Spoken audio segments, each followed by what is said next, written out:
साथियों, चुनाव दर चुनाव हार और जनता से नकार दिए जाने वाले एक नेता जिनके नेतृत्व में लगभग 90 चुनाव कांग्रेस पार्टी हारी, उनकी हताशा निराशा दिन पर दिन बढ़ती जा रही है और आरोपों की राजनीति को इन्होंने अपना आभूषण बना लिया है। जब इन्हीं के लगाए गए आरोपों को ऑथेंटिकेट करने के लिए कहा जाता है तो पीठ दिखाकर भाग जाते हैं, शपथ पत्र देने के लिए कहा जाता है तो मुकर जाते हैं। गलत और निराधार आरोप लगाना राहुल गांधी जी की आदत बन गई है। It has become a habit of Shri Rahul Gandhi to make incorrect and baseless allegations और बार बार आरोप लगाने के बाद माफी मांगने का काम और कोर्ट से फटकार खाने का काम राहुल गांधी जी का हो गया है। आप देखिए, राफेल हो, चौकीदार चोर हो, या फिर सावरकर जी या आरएसएस की बात, या फिर पेगासस के मामले, इन सब पे इनको फटकार ही लगी है। कई बार कोर्ट में माफी मांगनी पड़ी। तो कीचड़ उछालो और भाग जाओ हिट एंड रन के मामले राहुल गांधी जी के कई हैं। आज की प्रेस कॉन्फ्रेंस में हाइड्रोजन बम फोड़ने वाले थे, फुलझड़ी से काम चलाना पड़ा, वो भी फुस हो गई। क्या हो गया? इलेक्शन कमीशन ने बड़ा स्पष्ट कहा है कि no deletion of any vote can be done online by any member of public। Online किसी भी वोट को नहीं काटा जा सकता और no deletion can take place without giving an opportunity of being heard to the affected person। तो बगैर किसी की बात सुने उसका वोट नहीं काटते, उस पर निर्णय नहीं करते। 2023 में अनसक्सेसफुल अटेम्प्ट्स की गई, प्रयास किए गए जो विफल रहे, नाम काटने के आलंद असेंबली कॉन्स्टिट्यूएंसी में। और ये इलेक्शन कमीशन ने एफआईआर फाइल करने के लिए ही कहा था इस पर, और मैटर इन्वेस्टिगेट करने के लिए भी इलेक्शन कमीशन ऑफ इंडिया ने ही कहा था। इलेक्शन कमीशन ने मोबाइल नंबर पहले ही उपलब्ध करवा दिए हैं, आईपी एड्रेस अगर दे दिए हैं, अगर मोबाइल नंबर दे दिए, आईपी एड्रेस दे दिए, तो कांग्रेस शासित राज्य की कर्नाटक की सीआईडी ने अब तक क्या किया? और मैं एक ध्यान आपके माध्यम से देश की जनता को बताना चाहता हूं। रिकॉर्ड्स के अनुसार आलंद विधानसभा क्षेत्र ये कांग्रेस के ही कैंडिडेट ने जीती थी 2023 में 10,348 मतों से। तो क्या श्रीमान राहुल गांधी जी, कांग्रेस ने वोट चोरी करके सीट जीती थी? एक बात आज जो राहुल जी ने बातों में मान ली और अपने जवाब में कहा, वो कहते कहते हाइड्रोजन बम एक तरह से फोड़ गए अपने ऊपर ही। वो कहते मैं लोकतंत्र बचाने नहीं आया। राहुल जी कहते हैं लोकतंत्र को बर्बाद करने की तैयारी है क्या? गलत निराधार आरोप बार बार संवैधानिक संस्थाओं पर लगाना, गलत निराधार आरोप बार बार इलेक्शन कमीशन ऑफ इंडिया पर लगाना, कभी ईवीएम पर प्रश्न चिन्ह खड़े करने, कभी वीवीपैट पर करना, कभी चुनावों के नतीजों पर करना, और कभी टूल किट के सहारे भारत के लोकतंत्र पर, संवैधानिक संस्थाओं पर प्रश्न चिन्ह खड़ा करना, क्या ये आदत सी बन गई है? क्या चाहती है कांग्रेस पार्टी? पूर्व प्रधानमंत्री इंदिरा गांधी जी सत्ता का दुरुपयोग करके, अफसरों का दुरुपयोग करके चुनाव जीते हैं तो कोर्ट उनको बाहर का रास्ता दिखाता है। राजीव गांधी जी की हत्या के बाद एक लोकसभा का चुनाव पेंडिंग नहीं होता, 1 महीने तक अगर चुनाव को स्थगित कर दिया जाता तो किस पार्टी को फायदा उस समय के इलेक्शन कमीशन ने दिया? रमा देवी जी, MS गिल, TN शेषन से लेकर ये बाकी सारे इलेक्शन कमिश्नर जो थे, किस पार्टी ने नियुक्त किए और वापस किस दल में गए? कांग्रेस पार्टी में गए। इलेक्शन कमीशन का दुरुपयोग इन्होंने कभी किया होगा? उनको बड़े बड़े पद भी बाद में दिए होंगे, लेकिन अगर निष्पक्षता के साथ भारत का इलेक्शन कमीशन काम कर रहा है तो बार बार राहुल गांधी जी का प्रयास है कि लोकतंत्र पर प्रहार किया जाए, भारत के लोकतंत्र को कमजोर किया जाए, जनता को गुमराह किया जाए, और जिस तरह से बांग्लादेश नेपाल में स्थिति बनती है वैसे झूठ बोल बोल के वहां पे स्थिति पैदा कर दो देश में। मैं एक और उदाहरण आपको देना चाहता हूं। अभी हाल ही में कर्नाटक हाईकोर्ट का फैसला आया, मलूर विधानसभा के चुनाव को खारिज किया है। क्या 2023 में कांग्रेस ने वोटों के गबन के साथ इस सीट को जीता था? इस मामले में कर्नाटक हाईकोर्ट ने भाजपा के उम्मीदवार मंजुनाथ गौड़ा के पक्ष में फैसला सुनाया है।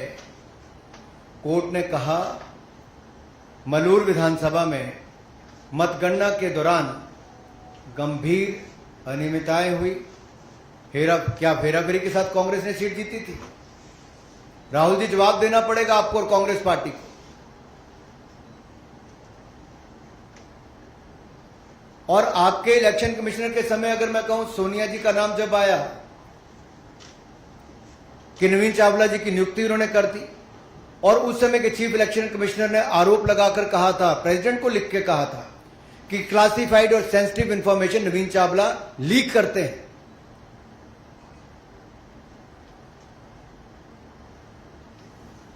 कुछ सवाल आज मैं और पूछना चाहता हूं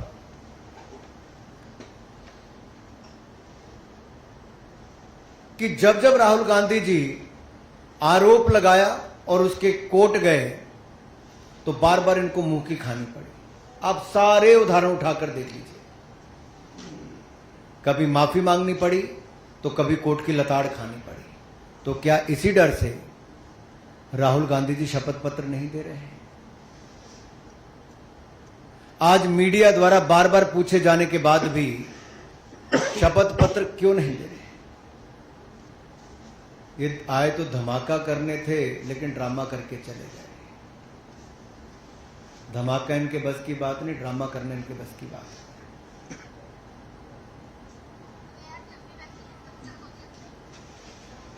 और अगर इतना ही दम आपके तर्कों में है तो आप कोर्ट क्यों नहीं जाते?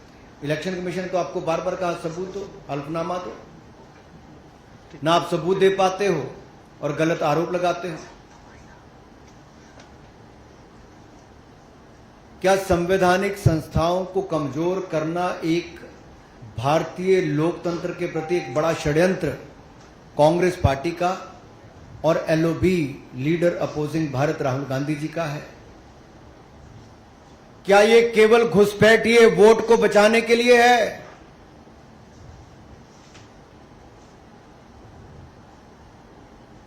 अपने हर तर्क में वो बात करते हैं SC, ST, OBC की, अल्पसंख्यक की, लेकिन उन्हीं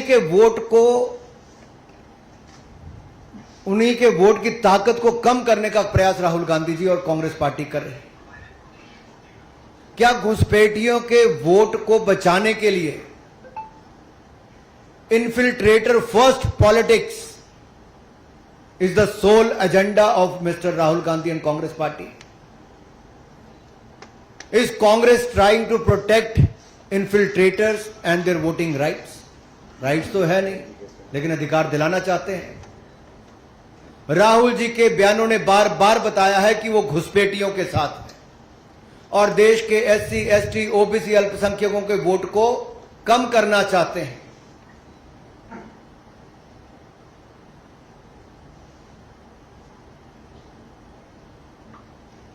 आलम की बात मैंने आपके सामने रख दी।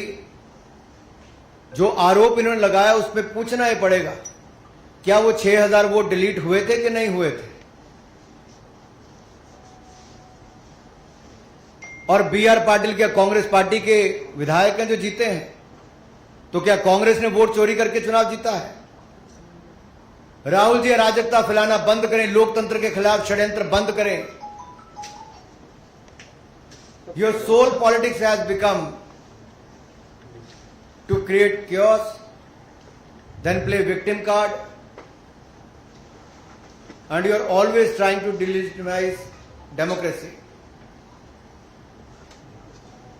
आप ना शपथ पत्र देते हैं, ना सबूत देते हैं, आप केवल आरोप लगाने का काम करते हैं। इसका मतलब कांग्रेस का भारत के लोकतंत्र में, संवैधानिक संस्थाओं में, इनमें विश्वास नहीं है। केवल अराजकता फैलाना, अनरेस्ट पैदा करना और भारत को डिस्टेबलाइज करने का एक षड्यंत्र टूल किट गैंग के माध्यम से क्या आप लोग रचने जा रहे हैं, कर रहे हैं प्रयास। लेकिन आप जितने मर्जी प्रयास करिए, भारत के लोकतंत्र को भारतीय जनता पार्टी मजबूत करने के लिए हर कदम उठाएगी।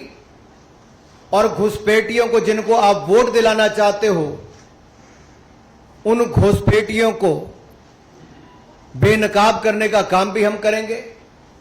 और ये आपकी घुसपैठिए बचाओ राजनीति को भी बेनकाब हमने किया है और आगे भी करते रहेंगे।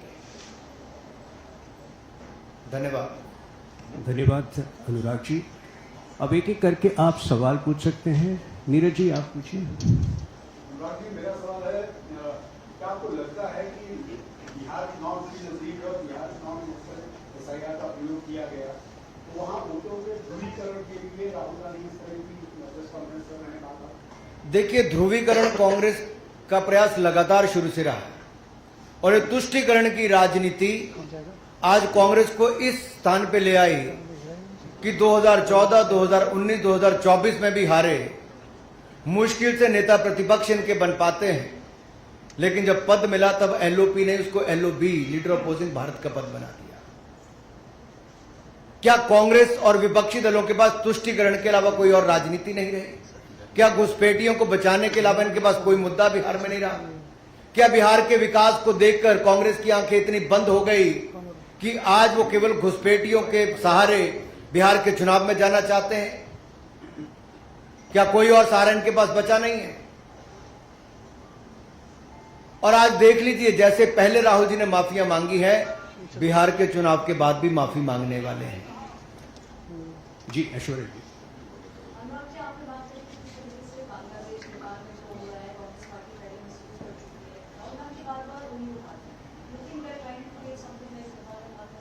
देखिए, शायद वो भूल गए कि बाबा साहब अंबेडकर, जिनको कांग्रेस पार्टी ने उस समय भी जिस तरह से जलील करके पार्टी से बाहर निकाला, चुनाव भी हरवाए, बाबा साहब अंबेडकर के दिए संविधान पर प्रश्न चिन्ह कांग्रेस पार्टी ने उठाकर बार बार संशोधन किए, उनको राजनीति से बाहर करने का रास्ता दिखाया।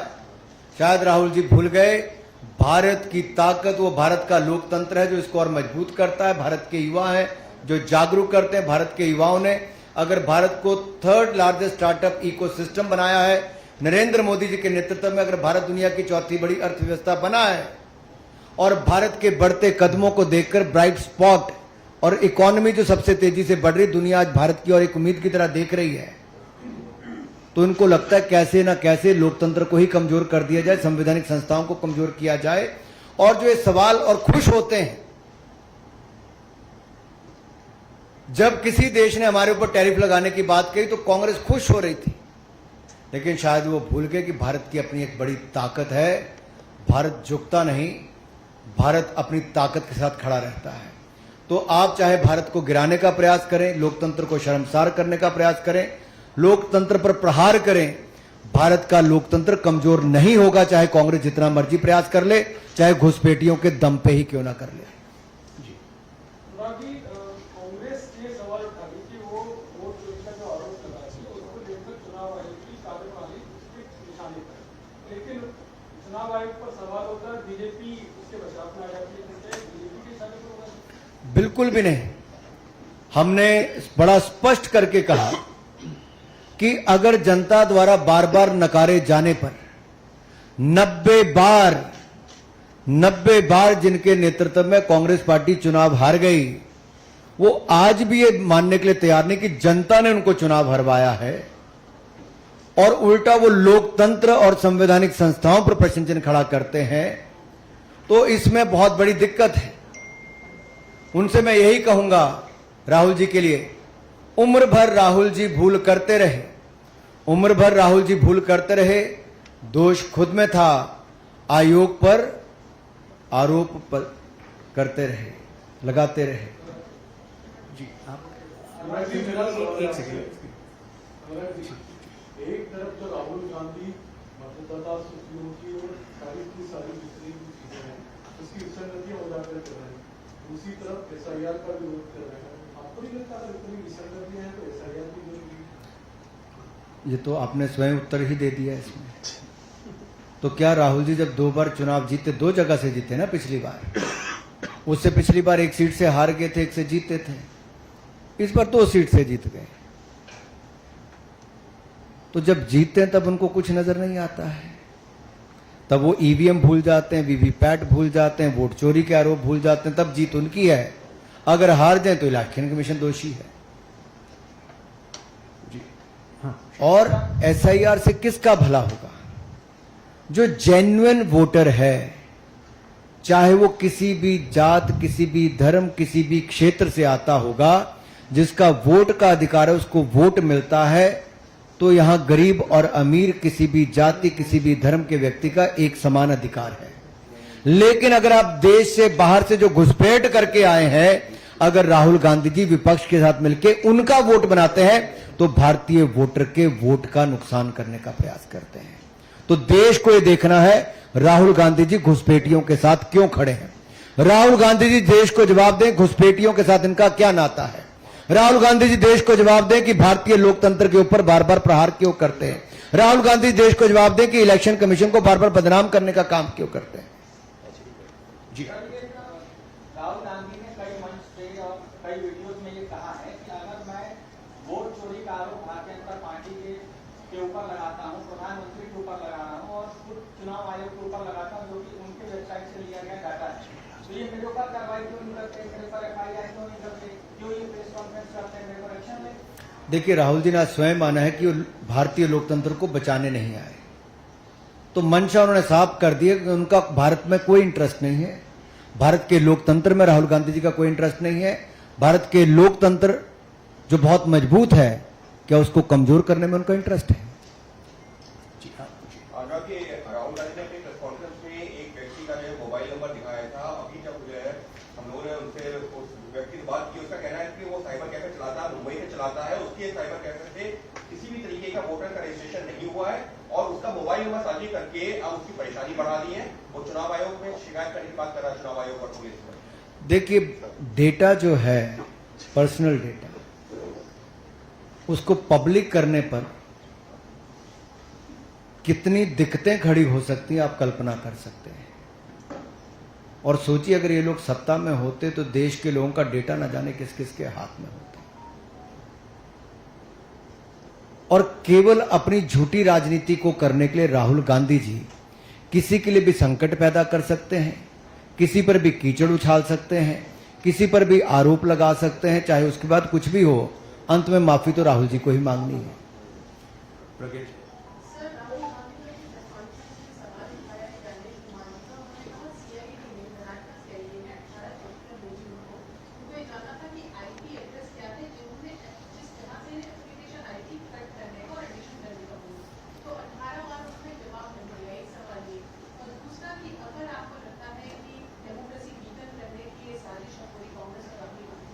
Why not take action against him? Because considering the fact that this is the first, he is very persistent in doing that. This is not the first time he has done that, and he also has every intention of continuing it. Do you think that there should be a point where you will take action against him, or because it's a serious charge that you are levying against him also? देखिए, कुछ लोगों को झूठ बोलने की आदत पड़ जाती है, कुछ लोग ढीठ हो जाते हैं, कुछ लोग माफ़ी मांगने पे भी एक बार होता है, माफ़ी मांगी फिर मांग लेंगे। इनकी आदत बन गई है और देश ने इनका असली चेहरा देख लिया है कि ये केवल ड्रामा करने आते हैं, धमाका करने नहीं। ये केवल आरोप लगाने आते हैं, शपथ पत्र देने नहीं। ये लोकतंत्र को बचाने नहीं आते, बर्बाद करने आते हैं। ये केवल अपना टाइम पास करने आते हैं, बाकी टाइम तो कहीं और भी जगह बजा के बिता लेते हैं। एक आखिरी प्रश्न है कमलेश जी। पहले राहुल गांधी ने आरोप लगाया था वोट एडिशन का, अब वोट डिवीजन का आरोप लगा है। तो खाली होता है कि इस तरह की इंक्वायरी सेटअप हो जाती है, तो पानी का पानी हो जाता है, लोगों को मतलब हम नहीं होता। मैं आपसे पूछता हूं, अगर 2023 में अटेम्प्ट हुआ वोटर डिलीशन का और उस पे इलेक्शन कमीशन ने ही मोबाइल नंबर और आईपी एड्रेस, जो प्रज्ञा जी का भी सवाल था कि मोबाइल नंबर और आईपी एड्रेस अगर इलेक्शन कमीशन ने पहले उपलब्ध करवा दिए तो कर्नाटक की सीआईडी को क्या उसकी जांच करनी चाहिए? अगर ऐसा है तो किसकी जिम्मेदारी है? और नहीं हुई तो क्यों नहीं हो पाई? अगर ये सारे बात तो इलेक्शन कमीशन इसका जवाब देगा। मैं तो केवल आपके लिए इसलिए कह रहा हूं कि आखिरकार इलेक्शन कमीशन ने अपना काम कर दिया, और अगर इलेक्शन कमीशन ने कहा कि ऑनलाइन किसी का वोट नहीं कट सकता और बगैर किसी को पर्याप्त समय दिए और उसकी बात सुने बिना उसका वोट नहीं कट सकता, तो फिर राहुल जी जो आरोप लगा रहे हैं वो निराधार है। इसीलिए वो शपथ पत्र एफिडेविट देने से घबरा रहे हैं। इसीलिए राहुल गांधी जी बार बार आते हैं, कई बार धमाका करने की बात करते हैं, ब्लैक एंड व्हाइट करने की बात करते हैं, लेकिन सब ब्लैक ही करके चले जाते हैं।